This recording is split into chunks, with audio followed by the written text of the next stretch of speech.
আসসালামু আলাইকুম। আজ আমি কথা বলবো কেন বড় স্বপ্ন দেখা উচিত। স্বপ্ন অনেক মানুষই দেখে, কিন্তু খুব কম মানুষই বড় স্বপ্ন দেখে।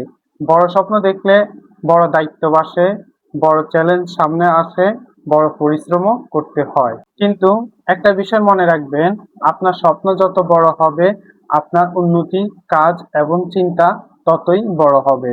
যে মানুষ ছোট স্বপ্ন দেখে সে হয়তো কিছুটা পথ এগোতে পারে, কিন্তু যে বড় স্বপ্ন দেখে সে কিন্তু তার সীমাবদ্ধতাকে ভাঙার চেষ্টা করে। তা আপনি এখন কোনটা করবেন? একসময় মানুষ আকাশে উড়াল দেওয়া অসম্ভব চিন্তা করত, কিন্তু কারো স্বপ্ন বড় ছিল বলে আজ আমরা কয়েক ঘন্টার মধ্যে এক দেশ থেকে অন্য দেশে অনায়াসে পাড়ি দিতে পারি। আপনার বর্তমান অবস্থা কখনোই আপনার ভবিষ্যৎ নির্ধারণ করে না। আপনার ভবিষ্যৎ নির্ধারণ করে আপনার স্বপ্ন, আপনার লক্ষ্য এবং লক্ষ্য অর্জনের সে প্রচেষ্টা।